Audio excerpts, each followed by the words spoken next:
Hey, welcome to Bible Rhythms. It's a Friday stream. I'm excited. I haven't done one of these in a bit. And I got to say, out of all the stuff that I do on YouTube, this is by far my favorite. Chill streams are fun and we can do AMAs and stuff. That'll be next Friday. But I really enjoy this stream. Also, the intro music is probably my favorite. I don't even put the headphones in. I just play it off the speakers because I like it so much. Look what I found. Maybe you saw in the community tab. Got the Apple Pencil back. Apparently little one had taken it and it was like over in their toy stuff. So must have snagged it from my desk or something. I don't know. Happy Rings of Power Day. Before we get things going, as people are rolling into the stream, stole my wife's Lord of the Rings mug. This isn't mine. She's really into Lord of the Rings. Like, as much as I'm into Star Wars, she's into Lord of the Rings. And it's a lot. And like a lot of those memes going around of people over explaining when someone asks like a simple question about this new show that they're doing. That's my wife. That's Heather. She's like, actually, and answers all the questions. But it's fun. It's fun to see that in her. Because I do that all the time with basically anything. I'm a nerd about everything that I love, including the Bible. I'm a Bible nerd. And today we're going to be talking about the Bible, talking about parables. Parables are maybe some of the most miscommunicated ideas in the New Testament. And by that, I mean not that the person communicating that messed up, but that the people listening take it and run with it.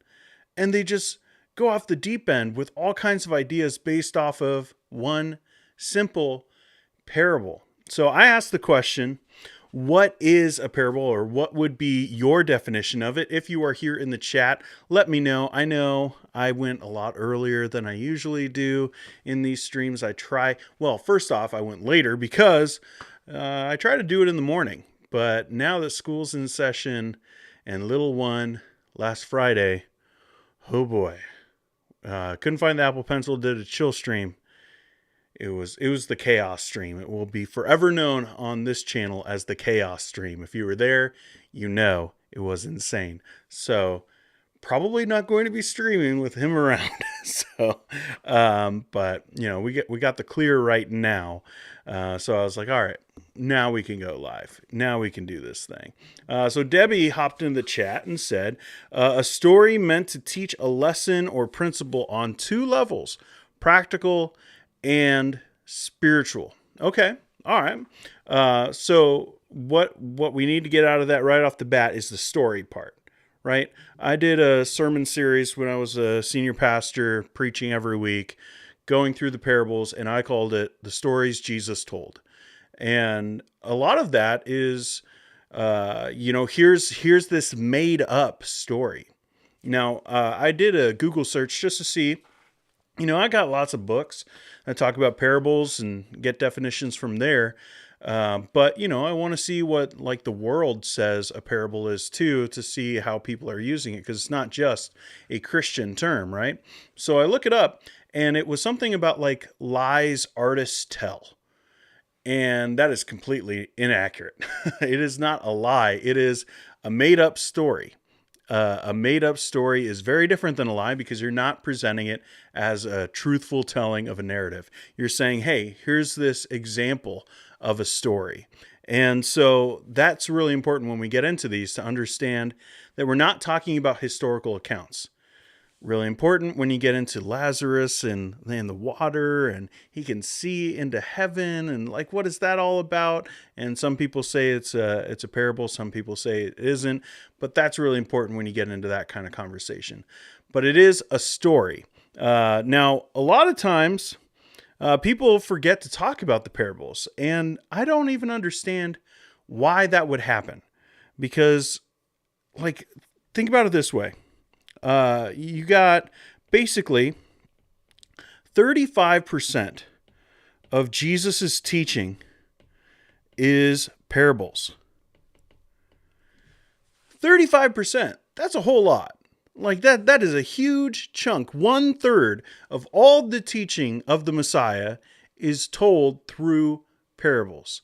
So if we're going to neglect parables, we're going to go really wrong, because Jesus chose to communicate to us, to human beings, through this format of explaining stories and having them have meaning. Now, for a definition, the classic definition, Debbie's definitely on the right track. But the classic way that it's usually told from all kinds of pastors, stop me if you've heard it, right, is that it is an earthly story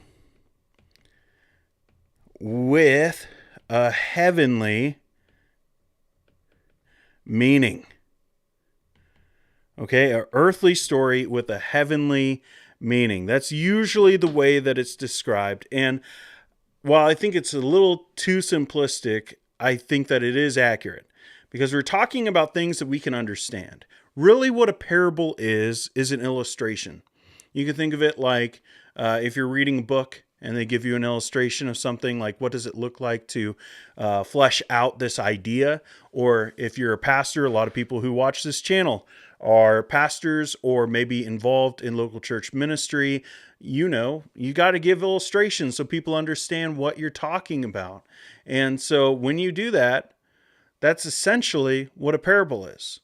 You are giving an illustration to help you communicate an idea. Now, the difference between what Jesus did a lot of the time and what a lot of people do with their illustrations is that Jesus didn't explain it. Now, sometimes he would. Sometimes he would be with his disciples and they would ask him, like, hey, what did that mean? I didn't get anything out of that. I don't understand. And so he would explain it to them. But that's really the main difference between illustration and what Jesus did. Because Jesus would just say, hey, here's this parable. And sometimes he would even get the other person that he was talking to say, hey, what do you think you're supposed to do with this? They would give him a thing and he would say, yep, run with it. But that's what Jesus did with these stories. He would use them to communicate some kind of spiritual meaning, that there was something that he wanted them to do, something that he wanted them to understand. And so he would use this illustration, this story, to communicate that idea. So what's important there is that there's, I believe, two purposes. All right. Purpose number one in giving a parable would be to help. So to help them understand something, to help them know that they are supposed to be doing something. A lot of times Jesus' parables are actually focused not necessarily on like, hey, you need to understand something, but actually you need to go and do something. So interesting that Jesus was so focused on people actually, and I think that's what Debbie was hitting on, of being practical.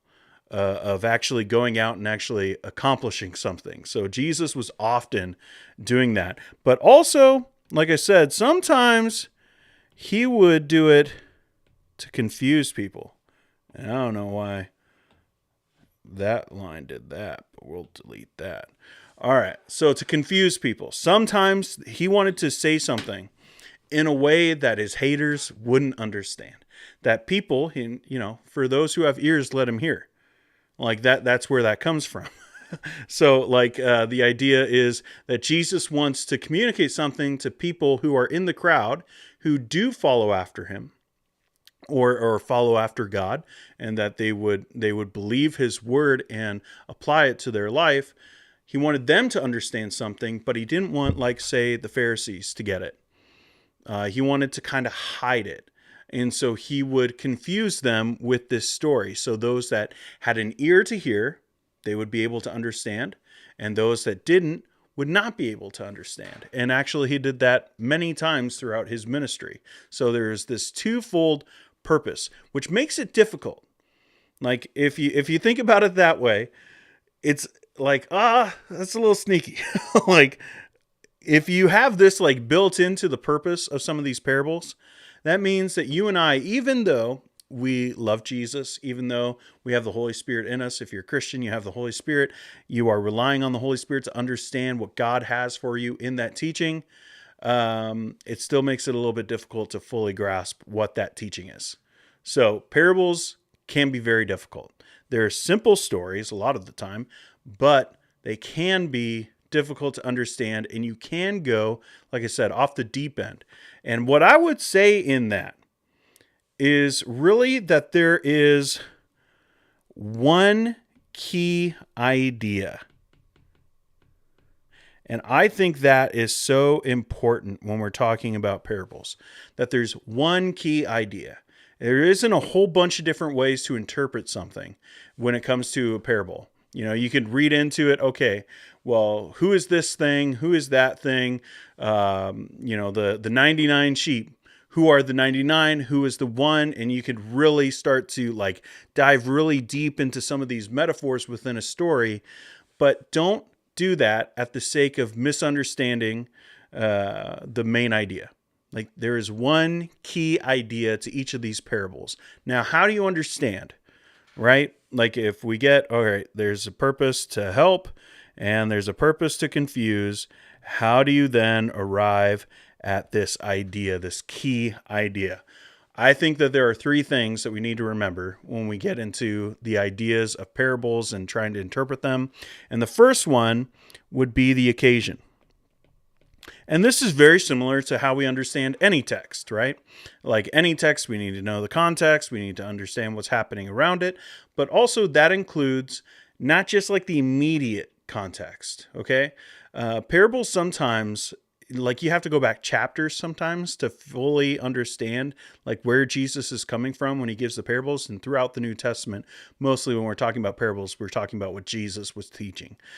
So understand the occasion, understand the cultural details. And again, a lot of this is basic to how we understand other passages. But these cultural details, each one of these stories, a lot of times we don't get, because we're talking about really practical things of how people lived 2,000 years ago. And it's not, a lot of these times, when we're looking at parables, it's something that's very specific. And it's something very in the home a lot of the time, or as someone was doing their job. It's something that the everyman who was listening to Jesus, that they could understand.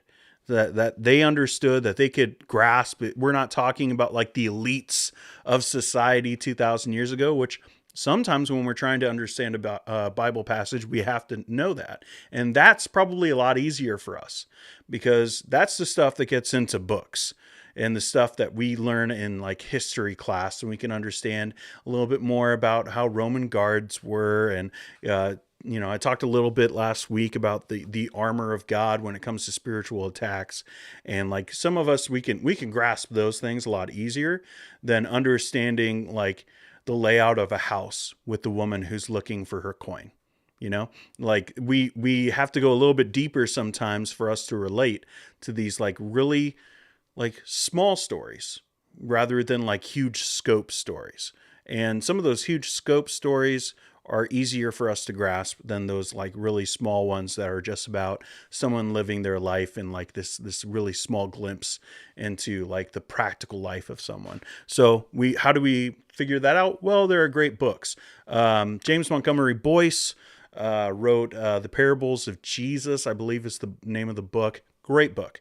Probably my favorite book on the parables. And basically what that is a little bit of explanations about parables and then sermons. And as he preaches, he explains it. It's really good. So look that up if you're interested in how to understand these parables. But then lastly, would be the desired outcome. Because, as Debbie pointed out, there's always a practical thing to take away from a parable. It's not just head knowledge.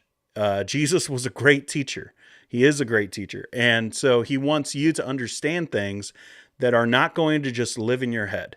They're going to actually impact your life. They're going to be things that you are going to actually go and do. So these would be, I think, the main ideas that we need to understand about how to interpret a parable. And in a sec, we will dive into one, a very familiar one. Let me know, what's your favorite parable? Let's go with that. What is your favorite parable that Jesus taught? I want to know. Luke is here. Luke, if you're on Instagram, hit me up. some of us have a chat going, and I think you'd have fun if you were involved, if you're on Instagram. So hit me up at Grumpy Baptist. Parables are fantastic because it forces the reader to sit and to think about the story. It's not just receiving facts. It makes us study the truth found in the parable. Yeah, I like that too.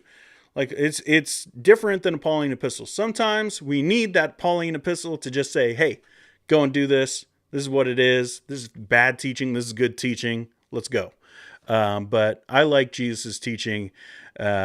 Not more, okay? Some of you guys get really weird about, okay, it's all inspired. But there's something to Jesus' teaching about how we can just sit and just kind of look through a passage, and it makes us focus a little bit more, and I think quiet our souls a little bit as we look at it. I love the parables. Sarah, hi Dean. The church I just visited spoke on this exact topic a few weeks ago. Going to compare notes later. Glad this is the topic. Happy Rings of Power Day. Right? Cheers. I like it. I'm a fan. I'm not, like I said, I stole this mug from my wife. Like, this is my wife's mug. She's the one who's into Lord of the Rings. I watched, the first time I watched it, I think I was in college. Okay, so I don't have any nostalgia built in, but I like this new series. It's pretty good. Lots of money. How much was it? $1 billion they spent on it? It's insane.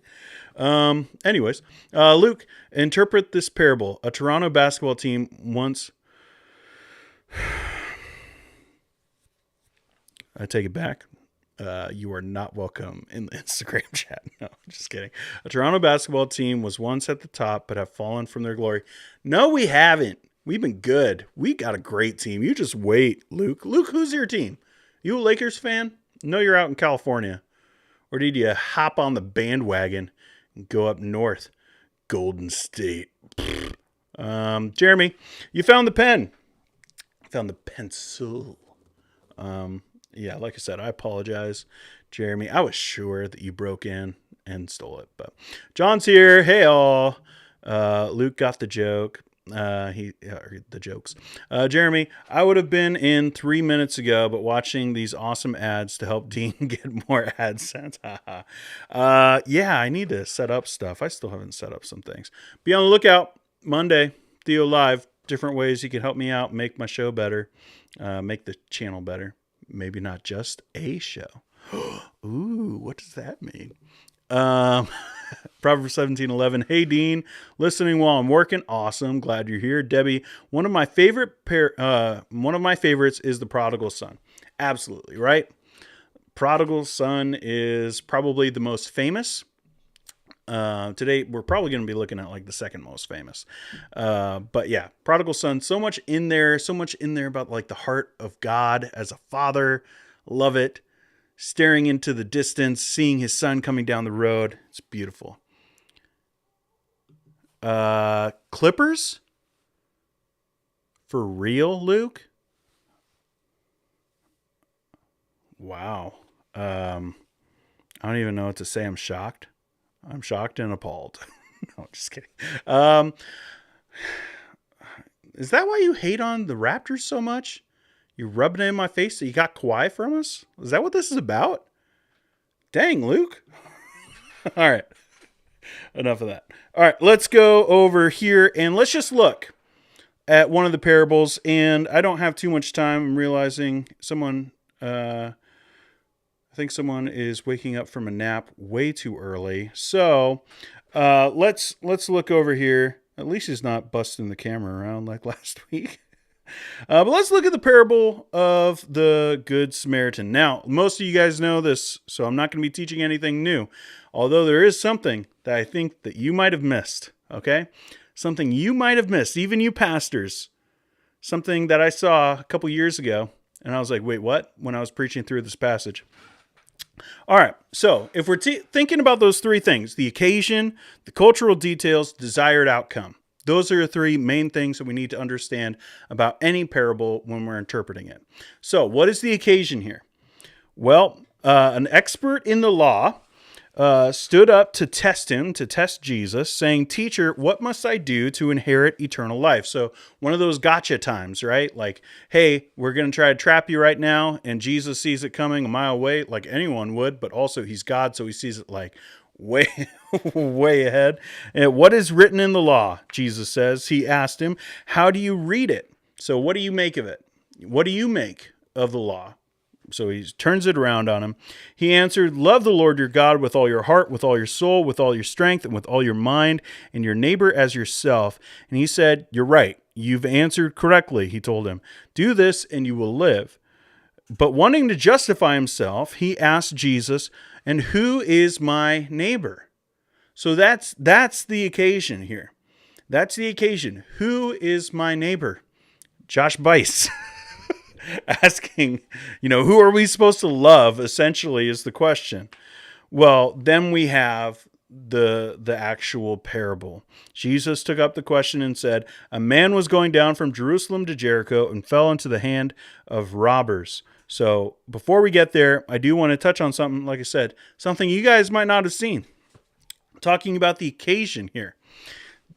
Like, if you go back, because we're going to be talking about a Samaritan, the Good Samaritan, right?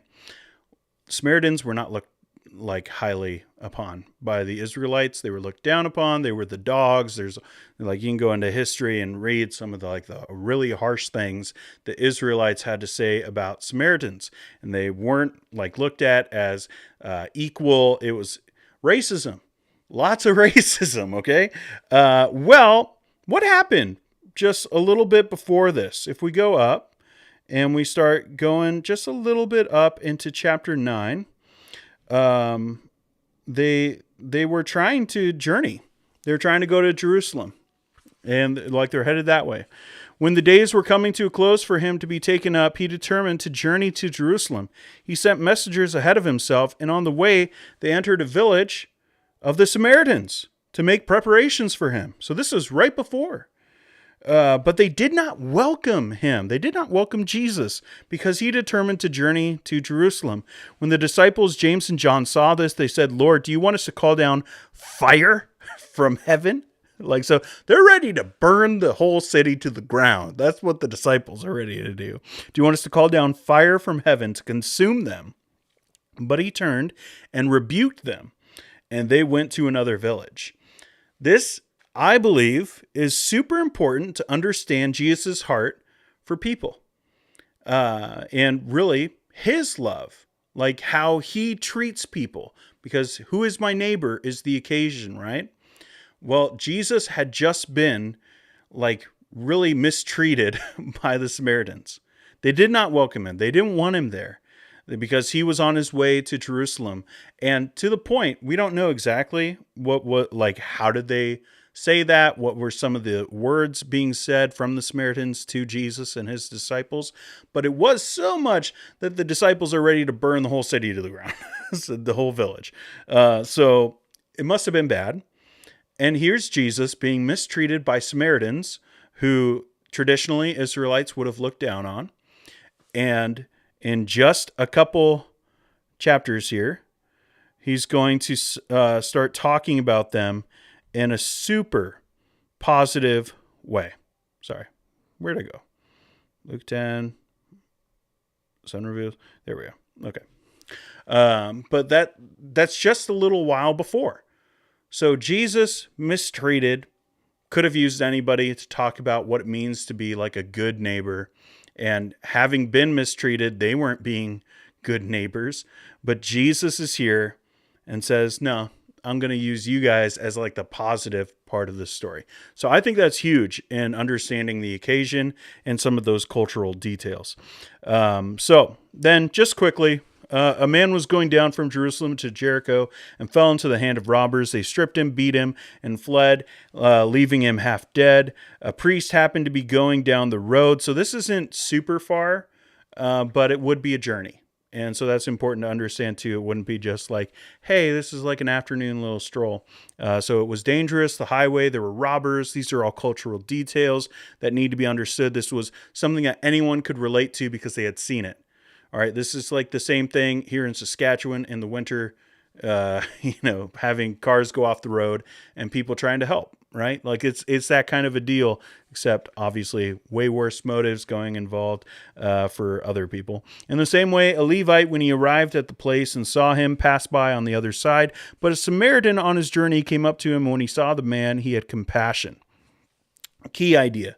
Compassion. He went over to him and bandaged his wounds, pouring on olive oil and wine, expensive things. Then he put him on his own animal, which means that he's walking, brought him to an inn and took care of him. The next day he took out 2 denarii, gave them to the innkeeper, and said, take care of him. When I come back, I'll reimburse you for whatever extra you spend.